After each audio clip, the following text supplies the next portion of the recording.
Estamos de vuelta y ahora vamos a hablar sobre, digamos, las consecuencias internacionales que va a tener la administración de Donald Trump. Siendo Estados Unidos la primera potencia del mundo, hay bastantes temas para hablar. Primero, ¿cuál podría ser la posible reacción que va a tener Vladimir Putin desde Rusia con la nueva estrategia de la administración republicana? También vamos a hablar sobre el tema de Cuba. Joe Biden hace unos días, como una de sus últimas medidas como presidente, fue sacar a Cuba de la lista de países que son sponsors de terrorismo, que financian el terrorismo, con lo cual lo primero que ha hecho Donald Trump, una de sus primeras órdenes, ha sido revocar esa decisión. También se ha hablado mucho del tema del canal de Panamá, por ejemplo. Tenemos que ir también a Medio Oriente a ver cuál va a ser la nueva estrategia de esta administración y cómo va a ser la reacción y la nueva relación que va a haber con el gobierno de Irán, por ejemplo, también a raíz de lo que viene pasando en Medio Oriente con Líbano, con Libia, con Siria, con varios países en la región que van a tener bastante que ver con este tema. Y también tenemos que hablar sobre el otro, digamos, gran enemigo de los Estados Unidos, ¿no? Porque hemos hablado un poco de Rusia, lo que viene pasando en Medio Oriente, pero tampoco se nos puede escapar el tema de China. ¿Cuál va a ser la estrategia que va a tener Estados Unidos en el tema de la guerra comercial? Y también varios temas geopolíticos que tiene la región junto con varios de sus aliados, por ejemplo, de la India, con lo que va a pasar con Taiwán. Así que hay mucho que analizar en este caso. Y para ver estos temas nos acompaña el geopolitólogo César Sabas. Bienvenido, César, ¿cómo estás? Hola, Araceli, un gusto siempre estar acá. Bueno, para poder analizar el impacto internacional que va a tener la administración de Trump, de repente sería bueno ir, digamos, por partes y por regiones del mundo, y me gustaría comenzar con el tema de Rusia y Ucrania, porque en los últimos días se ha hablado bastante de cuál es la posible estrategia que va a tener Donald Trump para abordar este tema. Por lo pronto ha hablado, por ejemplo, de que toda la ayuda a países extranjeros va a parar por un tiempo al menos. Ha habido bastante presión también en el tema económico con respecto a Rusia. ¿Cuál crees que va a ser la estrategia que va a tener con respecto a Putin y si crees que va a tener efectos? Bueno, Michael Waltz ya había escrito anteriormente un artículo en The Economist, incluso antes de que fuese nombrado consejero de Seguridad Nacional, cuando era todavía representante, en los cuales él describía cuál era su estrategia para terminar con la guerra entre Rusia y Ucrania. Y él decía que había que tener como amenaza darle armas de largo alcance, misiles de largo alcance a Ucrania, y por supuesto mayores sanciones, pero sobre todo tener como amenaza los misiles de largo alcance, sobre todo permitir que atacaran dentro del territorio ruso para usarlo como carta de negociación. El detalle está, y bueno, creo que en parte por eso lo nombraron al señor Valls como consejero de Seguridad Nacional, porque les gustaba la propuesta. El problema está en que Biden ya hizo eso. Lo acaba de hacer justamente antes de entregarle el poder a Trump. Ya el año pasado, si mal no recuerdo, finales de noviembre, permitió a Ucrania, le dio armas de largo alcance y le permitió atacar en territorio ruso. Quiere decir que eso es una carta que ya se usó y no tuvo efecto. Ahora esa carta no se puede usar en las negociaciones. No hay forma de chantajear a Putin, perdón. Y la otra propuesta que está diciendo Trump, que pondría unos aranceles terribles a la economía rusa si no hay si no hay un acuerdo, pues no va a tener mucho efecto. Primero porque prácticamente ya no hay relaciones económicas entre Estados Unidos y Rusia. El único producto prácticamente el único que están importando los rusos es combustible nuclear, que están importando los norteamericanos de Rusia es combustible nuclear ruso. ¿Por qué? Porque los rusos son los que lo producen de forma más barata. Imponer aranceles dañaría a la economía norteamericana, no a la rusa. Conclusión, en estos momentos no hay muchas cartas para presionar a Putin. Así que hay dos alternativas. Uno, que es lo que yo veo más probable, que Trump está más o menos entrampado, quiere salirse lo más rápido posible de Ucrania, llegar a un acuerdo, el que sea. Si vemos en el tuit, entre comillas, de amenaza que lanza Trump, diciendo que debe haber un acuerdo, en ningún momento dice que Ucrania debe ganar, ni tampoco habla de un acuerdo favorable a Ucrania, habla simplemente de llegar a un acuerdo.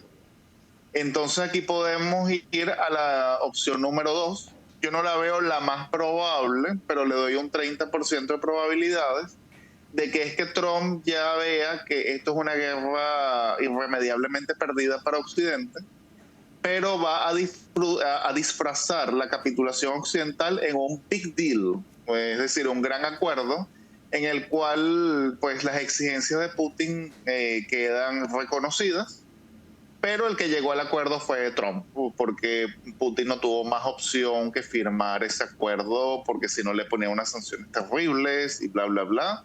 Pero como Putin ni siquiera tiene Twitter, no le importa lo que diga pues el público occidental, es una opción que sería ganar, ganar. Ambos podrían cantar victoria, ambos podrían venderlo a su público, a sus países como una victoria, como que ambos salieron ganadores. Y como pasa siempre en el juego de las grandes potencias, aquel que no es la gran potencia es quien paga las facturas. En este caso sería el señor Zelensky. Bueno, y además teniendo en cuenta que así como seguro Zelensky y Donald Trump quieren llegar a algún tipo de trato, Putin también debe querer llegar a algún tipo de trato. ¿O crees que Putin se beneficiaría de continuar, digamos, con este enfrentamiento con Ucrania? Putin no tiene prisa para frenar la guerra. Lo han demostrado los rusos. Putin ni siquiera ha convocado una movilización general de la población. Lo que convocó fue en septiembre de 2022, fue una movilización parcial de 300.000 hombres, no más.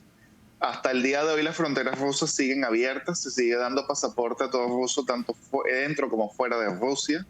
Quiere decir que pues básicamente no hay redadas para reclutar, para mandar al ejército como se está pasando en Ucrania.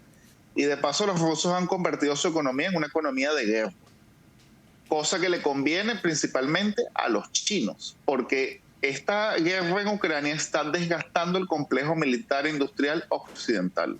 Voy a poner un ejemplo, los misiles interceptores, porque hay distintos tipos de misiles, pero digamos el misil encargado de interceptar a los misiles, estamos hablando de una bala que intercepta otra bala, pero fundamentalmente ni siquiera estamos hablando de misiles como los de Hamas, sino misiles que maniobran en el aire como los rusos, así que tenemos que ver lo alta tecnología que es este tipo de misiles.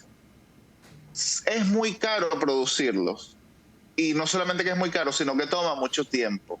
¿Y quién está consumiendo esos misiles? Ucrania, porque son los rusos hacen bombardeos constantemente. ¿A dónde voy? Que estos misiles que produce Estados Unidos, que son escasos, o van para Ucrania o van para Taiwán. Como están yendo para Ucrania, no hay misiles para Taiwán. ¿Y eso a quién beneficia? A los chinos. Y por eso los chinos mantienen a flote la economía rusa. Entonces, ¿a dónde voy?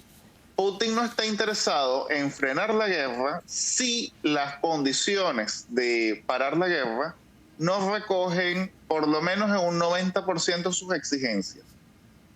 Putin, por ejemplo, exige la desmilitarización de Ucrania. Tal vez no se logre la desmilitarización, pero sí la reducción del ejército ucraniano. Vamos a suponer unos 50.000 hombres. Ucrania todavía tendría ejército, pero un ejército que no supone ningún tipo de amenaza para Putin. Que Ucrania no entre en la OTAN, entonces se podría sustituir por un acuerdo vago de seguridad en la cual, por ejemplo, Estados Unidos es el garante de la paz y la prosperidad de Ucrania, algo así, algo que no supone amenaza para Rusia. Por supuesto que Rusia mantiene todo el territorio ocupado hasta los momentos, no se va a retirar ni de ningún centímetro de lo que ya tiene, pero podría decir, bueno, yo le dejo a Ucrania las regiones de Odessa y Nikolaev, por ejemplo, regiones que ni siquiera ha ocupado, pero puede venderlo como una cesión, muy entre comillas, está cediendo un territorio que ni siquiera tiene. Y de esa forma de decir, bueno, yo también he cedido algo ante Trump. Ese tipo de cosas lo podrían hacer los rusos. Pero básicamente, como está el estado de la guerra actualmente, Putin no va a frenar la guerra si no hay un acuerdo en el cual por lo menos el 90% de sus exigencias sean cumplidas. Y otro tema importante que también lo has mencionado es el tema de China. ¿Cuáles crees que van a ser las relaciones que va a tener la administración de Trump con China, teniendo en cuenta que además de los temas comerciales y de la guerra comercial, tiene asuntos geopolíticos como el asunto de Taiwán y también por ahí el tema que tiene Filipinas con el conflicto, digamos, en el sur de Asia? las relaciones entre Estados Unidos y China vienen empeorando desde la época Obama. Y eso que Obama no estaba interesado en tener malas relaciones con China. Pero vemos, empeoró con la época de Obama, siguió empeorando más aún en la época Trump. Biden, que intentó, digamos, de alguna forma restaurar las relaciones, volvió a empeorar las relaciones, sobre todo con el viaje de la señora Pelosi a Taiwán.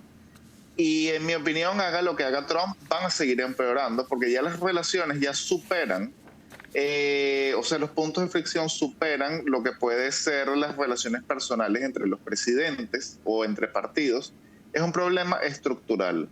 Y es que China, pues el ascenso económico y político de China a nivel mundial ahora se está traduciendo en un ascenso militar a una escala nunca antes vista desde la Segunda Guerra Mundial.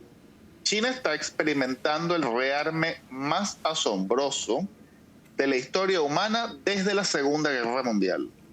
Incluso desde un punto de vista más rápido de lo que lo tuvieron los soviéticos y los norteamericanos en su época. Voy a poner un ejemplo. Nada más en el astillero de Shanghái se están terminando actualmente, nada más en ese astillero, 5 destructores que están a punto de ser botados al mar. Para poner en ejemplo la magnitud de la situación. China por sí sola hoy tiene la capacidad de producir la mitad de los barcos a nivel mundial. Dejó industrialmente atrás a los Estados Unidos.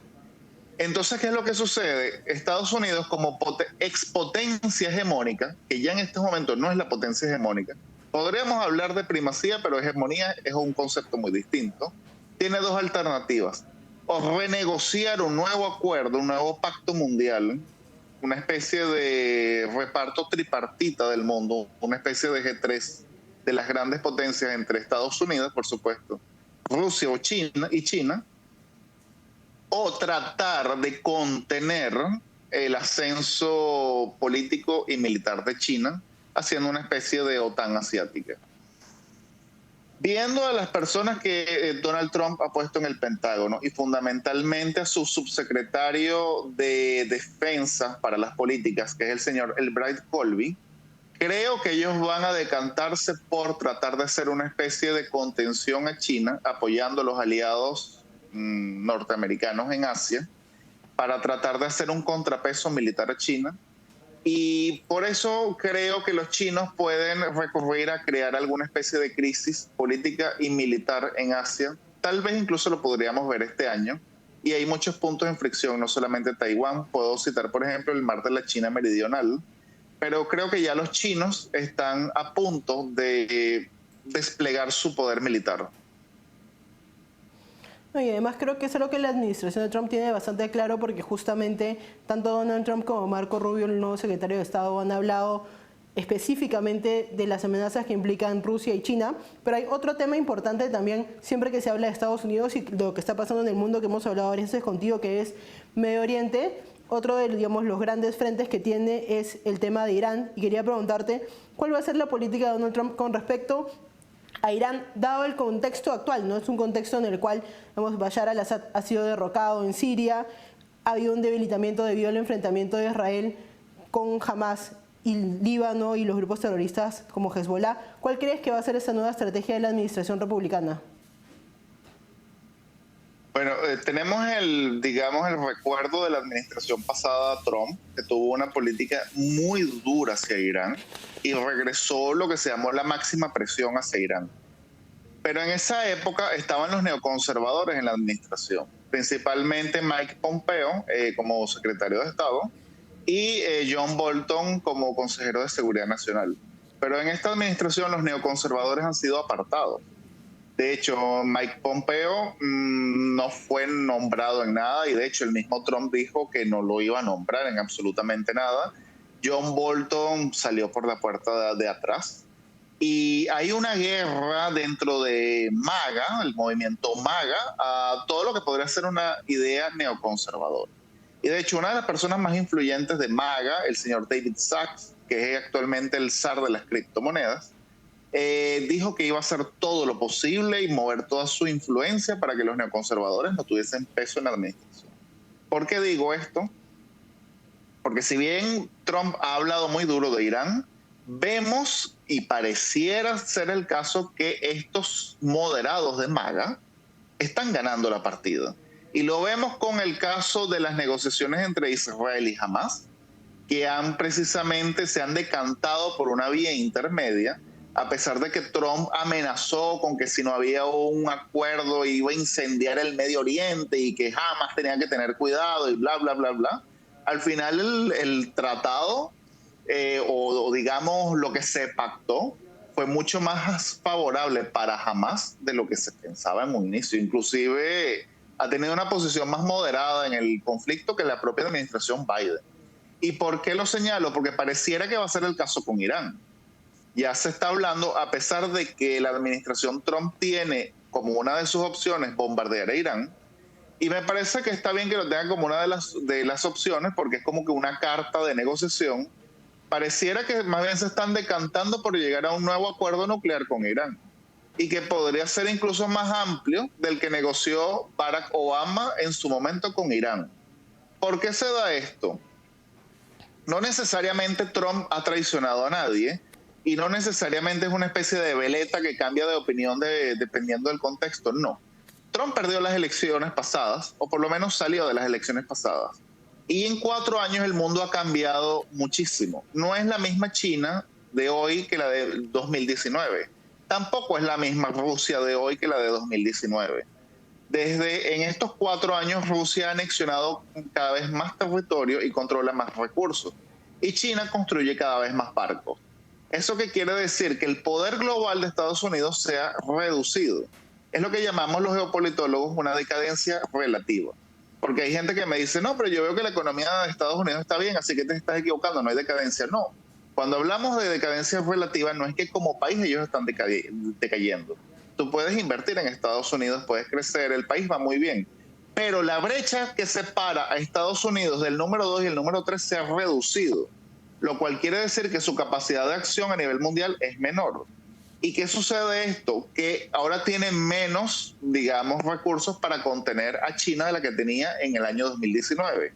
Y si se va a una guerra de alta intensidad con Irán, aún así la gane, porque Estados Unidos tiene los medios para ganarla, pero va a concentrar tanto, digamos, material en el Medio Oriente que China va a tener vía libre para conquistar el Pacífico. Así que viendo a quién pusieron en el Pentágono como subsecretario para las políticas del Pentágono, el señor Bright Colby, justamente su tesis antes de ser nombrado era: Estados Unidos tiene que cerrar casi que todos los frentes para concentrarse en Asia, porque el peligro chino es demasiado grande, es decir, es un tigre demasiado grande para ser cazado. No, justamente como dices también, así como Rusia no es lo que era hace algunos años y China tampoco, Estados Unidos tampoco, y es algo que Donald Trump habló bastante durante la campaña, ¿no? Como él fue un presidente de paz, y eso también tiene que ver con que dejó un Estados Unidos que no tenía tantos flancos abiertos como el que recibe hoy, 4 años después. Muchas gracias por acompañarnos, César. Fue un placer, Aracelis. Vamos a una pausa y volvemos.